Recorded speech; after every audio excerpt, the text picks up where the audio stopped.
ছাত্রছাত্রীরা, এই ভিডিওটি আপনাদের জন্য। আপনারা যারা এই বছর আমাদের রাজ্যের ডিগ্রি কলেজগুলিতে আপনারা ভর্তি হবেন বা যারা অলরেডি কলেজে পড়াশোনা করছেন, আপনাদের পরীক্ষা এবং নতুন ভর্তি নিয়ে আজকের প্রতিবেদনে কি বলা হয়েছে আমরা বিস্তারিত দেখে নেব। বলা হয়েছে পঠন পাঠন ও সিলেবাস নিয়ে কলেজ পড়ুয়ারা সংকটে, অনলাইনেই প্রথম বর্ষের ভর্তি। বৈঠকের পর বৈঠক, কিন্তু সিলেবাস জটিলতার অবসান হলো না কলেজগুলোতে। বুধবার সন্ধ্যের সময়ে কলেজের অধ্যক্ষ ভারপ্রাপ্ত অধ্যক্ষদের নিয়ে ভার্চুয়াল বৈঠক অনুষ্ঠিত হয়। কলেজে প্রথম সেমিস্টারে ভর্তি প্রক্রিয়া নিয়ে আলোচনা করেছেন সংশ্লিষ্টরা। তার আগের বৈঠকে সিলেবাস বিষয়টি অসমাপ্তই থেকে যায়। কোনো সমাধান সূত্র বের হয়নি এদিনের বৈঠকেও। সিলেবাস জটিলতার অবসান না হলেও নতুন করে প্রথম সেমিস্টারের ভর্তি প্রক্রিয়া নিয়ে আলোচনা হয়েছে। আজকের ফরিয়াদ আগেই জানিয়েছিল এবারের কলেজে ভর্তি প্রক্রিয়া অনলাইনে হবে। সমর্থ অনলাইন প্ল্যাটফর্মে আবেদন করে পড়ুয়ারা ভর্তি হবে, কিন্তু তাতেও অনেক প্রশ্ন। কারণ ইন্টারনেট পরিষেবা রাজ্যের সর্বত্রই ভালো নয়, এটাও সবারই জানা। তাছাড়া জেলা বা মহকুমা সদরে এসে পড়ুয়াদের অনলাইনে আবেদন করতে গিয়ে পরিবহন খরচ হবে। অনলাইন প্ল্যাটফর্মে আবেদন করতে গেলে দোকান থেকেই করতে হবে, তার জন্য টাকা দিতে হবে।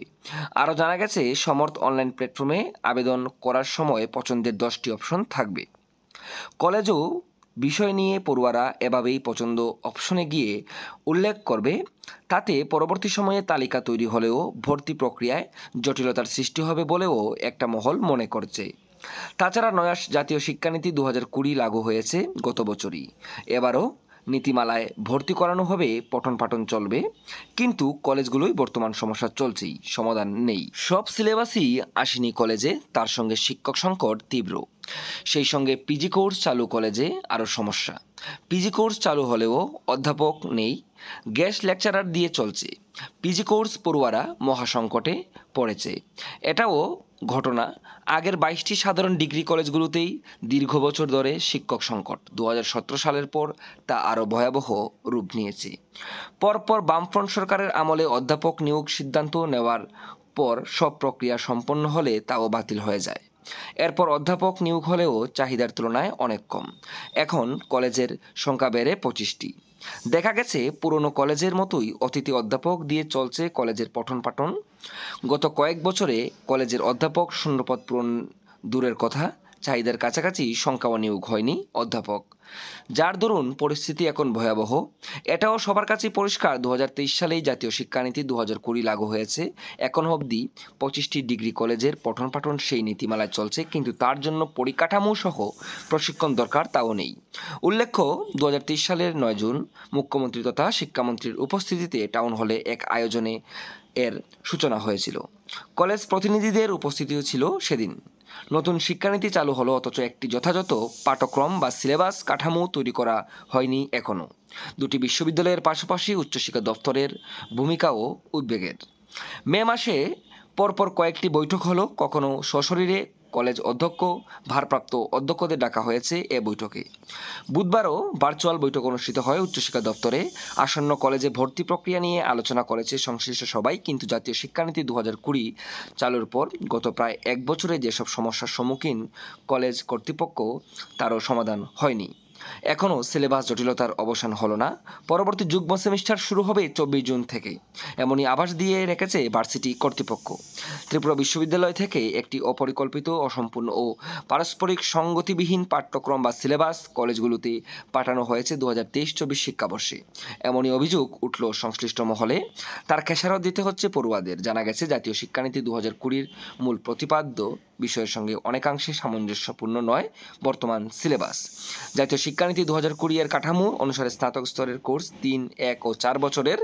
এতে 8টি সেমিস্টার থাকবে। কলেজগুলির সিলেবাস পাঠানো হয়েছে অধিকাংশ ক্ষেত্রে মাত্র 2টি সেমিস্টারের, তাও আবার অসম্পূর্ণ। কোনো কোনো বিষয়ে প্রদত্ত সিলেবাসে ইউনিট বিভাজন করা হয়েছে, আবার কোনো কোনো বিষয়ে ইউনিট বিভাজন করা হয়নি। এমনকি কোনো একটি বিষয়ের একটি পেপারে 4টি ইউনিট দেওয়া হয়েছে, অথচ অন্য বিষয়ে 5টি ইউনিট দেওয়া হয়েছে। এর ফলে শিক্ষক, শিক্ষিকা এবং ছাত্রছাত্রীরা প্রথম সেমিস্টারের চূড়ান্ত পরীক্ষার 1 মাস আগেও বিভ্রান্তির শিকার। লোকসভা নির্বাচন 2024-এর বিভিন্ন কাজে নিযুক্তি এবং ত্রিপুরা বিশ্ববিদ্যালয় কেন্দ্রীয়ভাবে উত্তরপত্র মূল্যায়নের কাজে শিক্ষকরা যোগ দেওয়ার ফলে কলেজগুলোয় শিক্ষক শূন্য হয়ে পড়ে। তাতে কলেজগুলোই পঠন পাঠন বলতে গেলে একরকম বন্ধই ছিল, কিন্তু গ্রীষ্মকালীন ছুটি বাতিল হলো পড়াশোনার জন্য। তবে সেভাবে পড়াশোনাও হয়নি। ত্রিপুরা বিশ্ববিদ্যালয় যুগ্ম সেমিস্টারের পরীক্ষার তারিখ ঘোষণা করে দিয়েছে। আগামী জুন মাসের 24 তারিখ থেকে ত্রিপুরা বিশ্ববিদ্যালয়ের যুগ্ম সেমিস্টারের পরীক্ষা শুরু হতে পারে, কিন্তু এখনও পড়াশোনা শেষ করে কতজন পরীক্ষার্থী যুগ্ম সেমিস্টারের জন্য পুরোপুরি তৈরি তাও স্পষ্ট নয়। আবার নতুন বর্ষে ভর্তি প্রক্রিয়া শুরু হবে। পাশের হারে বোঝা যায় গতবারের মতোই কলেজে ভর্তি হবে ছাত্রছাত্রীরা। আবার পড়াশোনার জন্য চাহিদা অনুযায়ী শিক্ষক সংকট আরও তীব্র হবে। কলেজের সিলেবাস, পঠন পাঠন ও আসন্ন ভর্তি নিয়ে দফাওয়ারি বৈঠক চলছে শিক্ষা ভবনে। আগের সমস্যার সমাধান না করে নতুনভাবে ভর্তি প্রক্রিয়া শুরু হচ্ছে। জুনের প্রথম সপ্তাহেই শুরু হবে কলেজের ভর্তি প্রক্রিয়া অনলাইনে। ছাত্রছাত্রীরা আপনারা বুঝতেই পারছেন, কলেজে সংক্রান্ত বিভিন্ন তথ্য এখানে তুলে ধরা হয়েছে। তো যারা কলেজে ভর্তি হবেন আপনারা জানেন যে জুনের প্রথম সপ্তাহ থেকেই কলেজে ভর্তির জন্য অনলাইনে ফর্ম ফিল আপ শুরু হয়ে যাবে। তো বলা হয়েছে 10টা চুজ করার অপশন থাকবে, সম্ভবত 10টি কলেজ চুজ করার আপনাদের অপশন থাকবে, বা সাবজেক্টের এখানে অপশন থাকবে যে আপনারা কোন সাবজেক্ট চুজ করতে চান। তো সেই অনুযায়ী কিন্তু আপনাদের মেধা তালিকা প্রকাশ করা হবে। পরবর্তী সময়ে আমি সম্পূর্ণ আপডেট আপনাদের দিয়ে দেবো এই সংক্রান্ত। আপাতত যারা কলেজে ভর্তি হবেন, ডিগ্রি কলেজে, আপনারা মাথায় রাখবেন আপনাদের কলেজে ভর্তি জুন মাসেই শুরু হয়ে যাবে। এবং যারা কলেজে বর্তমানে পড়াশোনা করছেন আপনাদের পরীক্ষা বলা হয়েছে 24 তারিখ থেকে শুরু হবে। তো এই সংক্রান্ত কথাবার্তা চলছে। যে কোনো আপডেট আসলেই সঙ্গে সঙ্গে আপনারা এই চ্যানেলে পেয়ে যাবেন। তো অবশ্যই চ্যানেলটি সাবস্ক্রাইব করে পাশে থাকবেন। কথা হচ্ছে পরবর্তী ভিডিওতে নতুন একটি টপিক নিয়ে।